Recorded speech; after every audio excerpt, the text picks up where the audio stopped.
Welcome to the Let's Talk Politics Alabama podcast with your host, Daniel Stover and Russ Sanders, where we take a look at Alabama politics like a drive down I-65 from North Alabama to the state capital in Montgomery and all the way to the Sugar Sand Coast. I will not make age an issue of this campaign. I am not going to exploit, for political purposes, my opponent's youth and inexperience. I'm Kay Ivey, but there's no step too high for a high stepper. We choose truth over facts. I don't want to speak negatively. I said, though, that if I lose this election, maybe I'll end up moving to Alabama. Someone has once said that actually, as long as there are final exams, there will be prayer in schools. Hey everybody, welcome back to Let's Talk Politics Alabama, the podcast. Well, as you know from last week, you're getting to see week 2 of episode 13. So I guess we'll actually start episode 15 next week. Who knows? I don't know what we'll call it. But anyways, I appreciate everybody coming out and liking our Facebook page. If you want to listen to us there, you can very easily find us at Let's Talk Politics Alabama on Facebook, the Let's Talk Politics Alabama YouTube page, and of course, through Podbean, we're on most of the platforms for podcast. So, sit back, enjoy part 2 of episode 13. Well, let me ask y'all, both as, I guess I can say, former officers. I mean, what are we seeing that is kind of leading into a lot of our officers being shot and stuff like this? I mean, I understand what you're saying.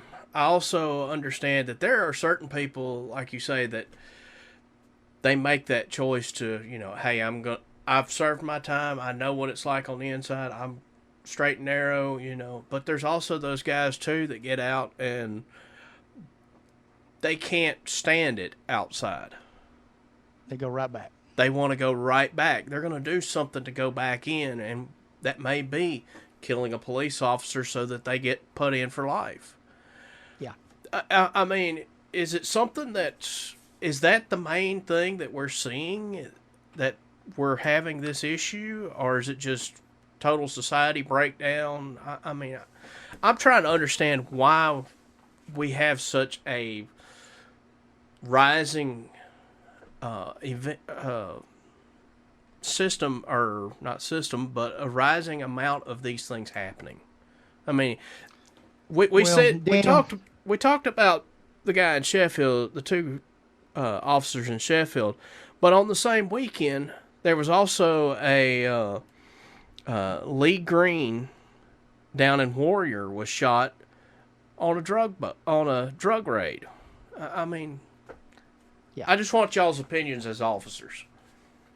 Well, Russ, if you don't mind, I mean, if you could answer that question, Daniel, why is society getting more violent? Maybe, you and I could solve a lot of problems. All right. But it goes right back to, I think, every single one of us having a responsibility to, I had 2 sons. You got your daughters over there. Russ has got a new child. What are we teaching them? And are we showing respect for their parents, where it starts, right? Mm-hmm. Are we showing respect for their teachers when they start school? Are we showing respect for those, if you will, authority figures that we see out there? Or do they hear how bad those people are? How bad it is to be made to do something, to be told to do something, to be made to do something, to be told to do something. In that same circle, you don't have to do these things. And that sets a tone, I think, in general, that we've seen over the last few decades, that has built and built and built. And as those kids grow up, if you can't respect your parents, if you can't have some respect for your neighbors and your teachers and coaches and whoever, anybody, your boss, anyone who's in a position of authority over you, then you probably aren't going to have any respect for some guy with a badge that you've never met telling you to either, ixnay or sit down or stand up or stop that. And if you couldn't answer to your parents that way and respect their authority, when you grow up, it's very likely that you won't respect any other authority over you. Mm-hmm. And I don't know. That's a very simplified, maybe that's naive to some people to hear me say that. But I believe it's just a cultural thing that we need to set a tone that we're respectful to those in authority. Not because I wore that badge or Russ wears that badge. It ain't about us. It's about the respect for that authority that it represents, mm-hmm. and the authority that we've given it as a society. And when we lose respect for that, it creates some major issues. There was a good thing I saw this week. The kids down, I think Phil Campbell was doing it, maybe all of Franklin County schools, for instance, asked that all their kids wear blue on, I think it was Tuesday this week, to show respect for the police officer who lost his life in multiple shows in Sherfield. And there was pictures of, just every kid looked like in blue and the teachers wearing blue. Simple things like that show not respect to him necessarily as an individual, but that also projects respect for that authority that he represented. Mm-hmm. And I think that even Nick and any one of us who have served as police officers, that would be the message we want to send. It's not being under my authority as an individual, but us having respect for the authority under law, the respect under just morality, to listen to and be respectful to the authorities that are placed over us from the time we're a child to adulthood. And that's just my way of thinking about it, Daniel. Maybe others would have a different opinion. We just got a few little bitty things to add. One, I think that we're more aware of things. We're more aware of shootings because news travels faster. I have 24-hour news. However, I believe that it is equally as high, or if not higher, at this time. I mean, Billy Clardy, December 6, 2019, very good friend of mine, mm-hmm. loved guy to death. His murderer just was indicted. And I pray that the investigations that jam up appeal-proof prosecution and he gets the electric chair. Same with this guy. Not this guy, this animal that killed Sergeant Reisner and shot the police officer and killed his roommate. I hope they do an appeal-proof prosecution and he gets the chair as well. I digress. But anyways, going back, I think that police officers, a bigger burden and a bigger share of society's works have been put on the backs of police officers. Hey, this problem doesn't fit in this box, so therefore it's a police problem. Everything's a police problem. Laws get passed, people are out walking on the street, the cops do their job, they put them in jail. This right here, then police are diminished because they're not doing their job because that guy's still walking on the street. I think that a lot of problems, mental health, falls in the police. It's their job to take care of that. This community problem, I'm into it with my neighbors instead of being a community and coming together and working these issues out. We can't do that anymore, so we need to call the police. So the police are supposed to fix it. They're also the form of government that most of society comes in contact with. They're the enforcement arm of the government. They're the ones that are authorized to use force. So therefore, you're most likely to come in contact with a government official, and that government official is going to be a police officer that's generally arriving at the worst time of your life, 9 times out of 10. So those are issues, but those have been issues throughout. But I think that our politicians, and I'm not talking about politics, I think that our politicians are diminishing the value of police officers. You've had all this stuff that's happened since Ferguson, Missouri. Ever since then, I'm not going to go into every detail of every case. Some officers have made some bad decisions. other people have made some bad decisions. People have made bad decisions on both sides. That's this butthole versus this butthole, and it makes this problem even. It just elevates it even higher than it, and it just amps people up higher than what it's needed. Mm-hmm. So a lot of that makes me angry. So I think that politicians glorify that and try to score points on it, and it demonize police and created a general lack of respect of police. And then also, I think that people are just not courteous to one another. I think that you can't even have a neighbor dispute and just meet at the fence and talk. People don't interact that way anymore. They want to get on social media and talk about them. And then this gets to this. Then we create a harassing communication. And we're going to get on one. And people just get so mad at each other, so just going to the fence talking about it. Just being upfront talking about it. But the police cannot fix societal problems. They cannot change the way people think, feel, or anything. That's an impossible task. People have to be willing to come together as communities and solve community problems in a community way. Take, for instance, I went to a community meeting, got yelled at for 45 minutes. I love everybody down there. I love every one of them. I understand they're frustrated. Those same people want you to go to their neighbor and misapply the law and use the law as a form of harassment to mistreat another person in their community, instead of being a neighbor and going to them and trying to help them. And people just need to work together and try to help each other instead of calling the police for every little bitty thing. When I was growing up and I got into a little fight or got into a little skirmish or one, the last thing that ever crossed my mind was I don't need the police to handle my problem. I'm full, I'm 12 years old. I'm full grown. I can handle my own. All these people, they want to call the police because somebody mowed their grass over the line.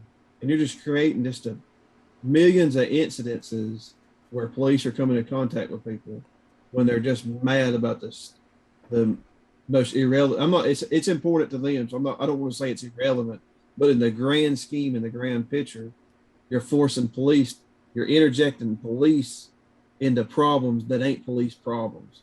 And naturally, if police only respond to 10 calls, they're less likely to get into somebody if they respond to 100,000 calls. The more contact, the more chances. This happened in the 80s, or whatever, the riots and all that. They was my criminal justice. I'm working on my master's right now. I'm talking about criminal, no contact, no complaints. There was a big sentiment about police just shutting down. Mm-hmm. And you literally, nobody wants to be a police, unless you really love your community or love helping your community, nobody wants to be a police officer. Nobody wants to go work at the Lawrence County Jail for $13.09 an hour to be the only jailer walking on the floor with 150 people that's at 150% capacity in there for felons. There's capital murder people been in there, mad, and COVID. Nobody wants to get in that profession. It's one or two reasons. They're crazy, or they really love their community and they want to make a difference. And until people out there understand that cop or that police officer that they come in contact with loves them and is making a big sacrifice. Everybody makes sacrifices in jobs, nurses, teachers. I'm not saying holier than thou, but that cop doesn't hate you. That's not why he's a cop. That cop would be better off going in business or working for somebody, or heck, working for McDonald's, making more money with a lot less complaints, probably get more overtime. He's doing that because he wants to help you, and society doesn't. To me, certain people in society don't pay that to that police officer that's making those sacrifices that wants to make that difference. And I think that we need to teach people that, and I think us as police officers sometimes need to take a step back, swallow a little bit of pride, take those hits, take those cursings, be willing to step in the arena and get yelled at or deal with people that's mad at you in community meetings, but at the same time, articulate it and speak in a language that's not a cop language, like you're talking to your cop buddy.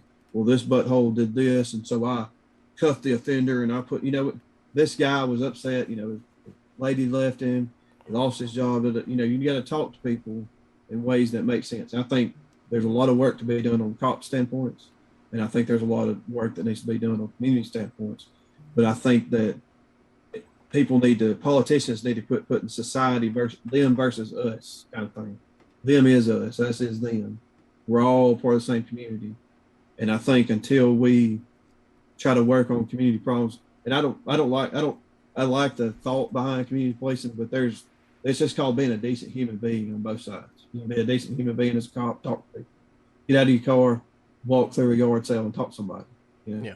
Pull people over, talk to them about something else. There's a lot of things that can be done, but I think it's on both ends. But I think we as a society are cheapening just common decency and courtesy with one another. And I think it's getting worse. I think people just get so mad to hide behind a computer screen or a keyboard, and people are just mean and just want instant gratification constantly. That's my 2 cents. Sorry about my soapbox. Well, yeah, your soapbox behind a computer screen. A little irony there for you. Well, yeah, join the club. And I never, very rarely. You just said that, Daniel. Very rarely do I have y'all see people say something on Facebook, a comment or something pretty ugly to one of the other elected officials, not necessarily me, okay, but have a complaint about something. But very rarely does that same person ever call me directly. Mm-hmm. I bet you they got my number. If you don't, I'll give it to you right now. Okay. 654-6008. 256-654-6008. If there's something you're confused about, or you want me to learn about, or want me to know your thoughts about, call me. You don't have to post on Facebook and draw a bunch of negative attention to the problem. People know the same thing you do. So, but if you want some details about it, why did y'all do this? Or why did that happen? Any one of the commissioners will talk to you. I'll talk to you. The DA, I know the sheriff, you know him, Russ. He'll talk to you. Making a Facebook post about it really doesn't accomplish much. It just gets us all, as Russ is saying, all worked up at each other and mad when we're all trying to solve these problems together. And we could work on them together if we communicate rather than talk at people. And so I appreciate and don't get me wrong, I get hundreds of calls a week from people who are willing to call and talk to me. That's why a lot of the ones that I see, maybe post a negative comment or something, they don't really want an answer. Because if they did, they would just call me. We'll talk about it. It's cool to be passive aggressive. Yeah. Well, speaking of which, Proncey, I know that you're the holdup on this whole lottery thing. You just being out there in Mount Hope, you being a stronghold out there, So, we need you to take and loosen up a little bit so that we can get this thing on the ballot. I joke because all through this special session, I'll go back to that. Because we've kind of went off down. I mean, heck, we could have 2 shows on this. But all through this special session, there was constantly ads running talking about call your legislator, tell them we need to vote. Well, Proncey's just explained to everybody it couldn't be done. And the people that are putting out that type of stuff should know that, probably know that, but they're just doing it to stir the pot. And that's exactly what you're talking about with the Facebook post or just, going out here and just making dumb comments. When Proncey's the whole reason we ain't got that vote done. Yeah. I've called Proncey 2 times and complained myself. And I like it. You always got good opinions. Oh, man. Thank you. All right. Thank you, guys. I enjoyed being with you all night. Well, I really wanted to cover, like I said, I really wanted to cover the special session, but I mean, it just all has played together. And you know, hey, I'm right there with y'all on what's going on in society right now. I don't understand why we have to go down such a destructive road. I mean, Russ, you brought up about riots and stuff. You know, here's the thing: it wouldn't have mattered if court cases would have went for or against. Those same people are going to go destroy their own city, even if it goes their way. I don't get that. I mean, I just don't understand that. And like I said, I just wanted to. In Alabama, because I can't go to prison because I ain't got enough room. Well, if Proncey passed that stinking lottery, we could have handled this already. Oh man, listen. By the way, somebody asked me that the other day, or I saw something that they said, you know, if we'd pass a lottery, we could pay for all these prisons that we're borrowing money for. Are you?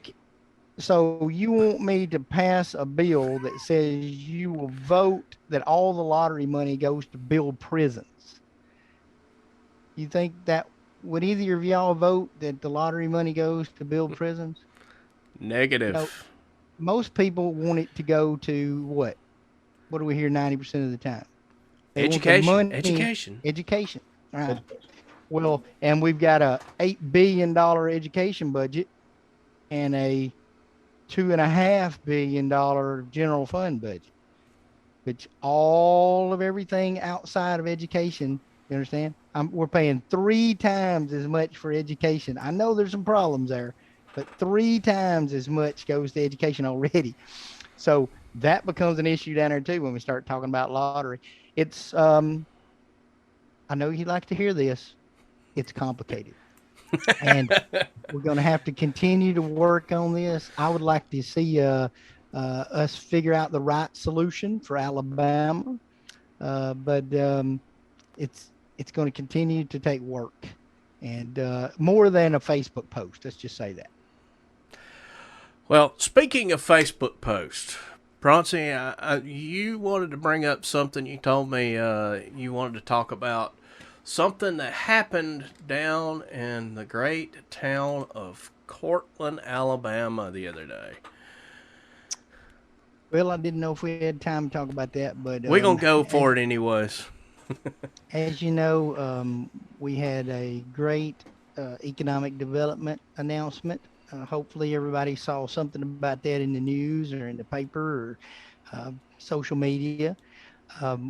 Lockheed Martin, which y'all know 2 years ago, expanded their program out at the old Courtland airfield, started building out there, started hiring individuals to build the Hypersonic defense missile program.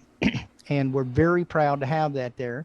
Again, we broke ground on the building 2 years ago, and Monday we were out there with a lot of dignitaries, including the governor and Senator Shelby and Congressman Adderholt, Congressman Brooks, to recognize that what a major accomplishment that is, and that facility is to our national defense, not just Courtland, not just Lawrence County or Alabama, but our national defense.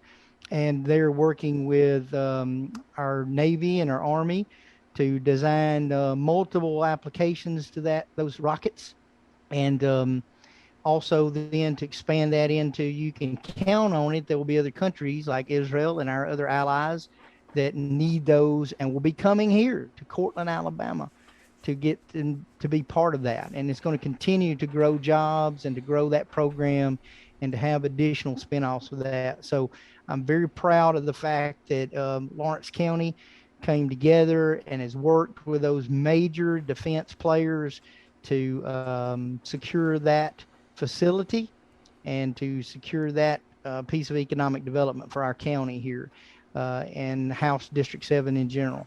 So I just want to make sure everybody was familiar with that. If you haven't, or you don't know anything about that, if you don't know Courtland, Alabama is a part of the major part of the America's missile defense program, you need to look it up and learn some more about it. They're up to over 200 jobs out there now, and it's going to continue to grow.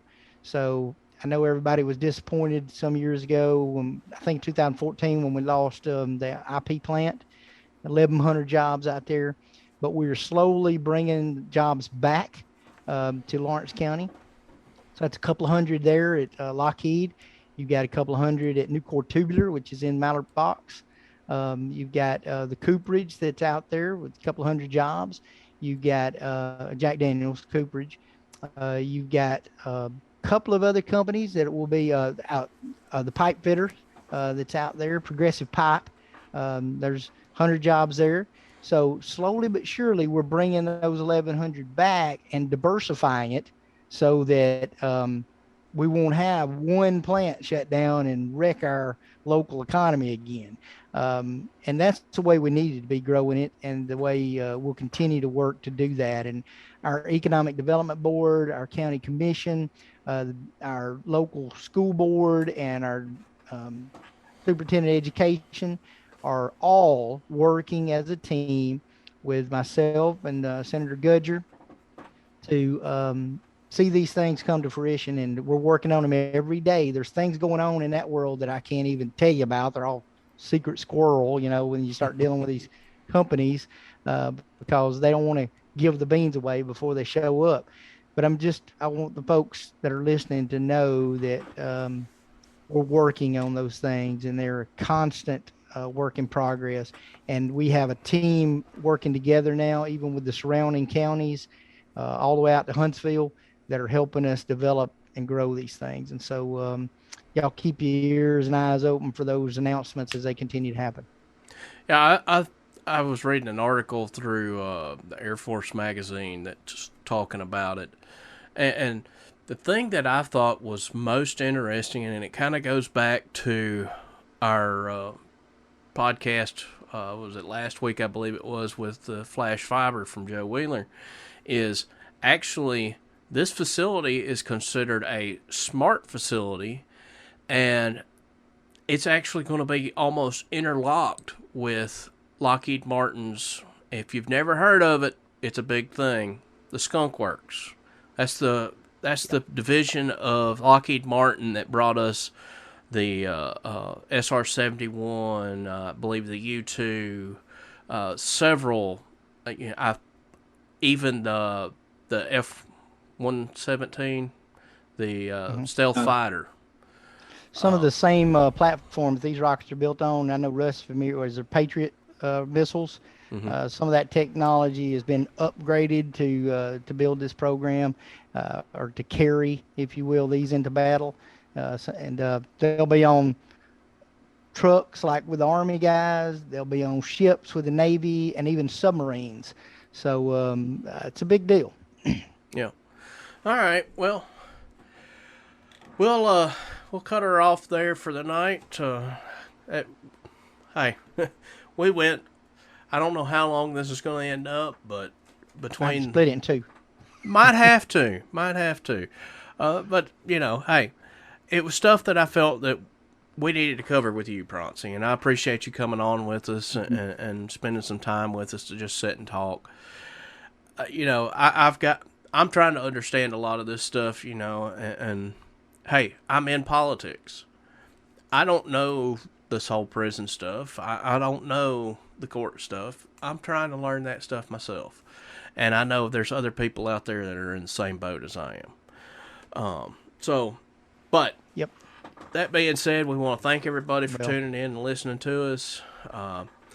If you're listening to us on YouTube, make sure that you give us a thumbs up, a like there, hit subscribe, leave us a comment. We're trying to grow this thing. If you're listening to us on the podcast, give us 5 stars, hit the subscribe button so that you get alerts when we make our uploads. We try to take and make them on Fridays at 9 a.m. or so. So that being said, though, I just want to say thanks again to Proncey for joining us. And even though we did probably run a lot longer than we anticipated, we're probably about hour and a half or so now. So, but thank you again, Proncey. Thank you for all you're doing down there in the house, and thank you, both you and Russ, for both your military service and for your service as a police officer. That being said, Russ, I'll let you and Proncey have the last words, and we'll get out of here. Thank you for coming on, Proncey. Appreciate you answering all the questions, and I always know you're making the decisions that you think are best. They're not necessarily to benefit you personally, but to benefit Lawrence County and your constituents, and I appreciate the work you do down there. So thank you very much. Appreciate you saying that, Russ. It is an honor. I want to say that. I know I'm being a little joking, snotty sometimes, maybe, but I'll, making fun of people messaging me and all that. But listen, while we've been on this an hour and a half, there's at least, and I'm not joking, there's at least 30 messages here from people who have texted me and are asking me questions that are serious concerns. And it's a privilege and honor to serve the people of this county and this district. And I'll continue to do that if y'all give me the honor to serve. So thank you very much for having me tonight. And I really do want it to be educational and appreciate what you guys are doing. All right. Well, we'll see y'all later.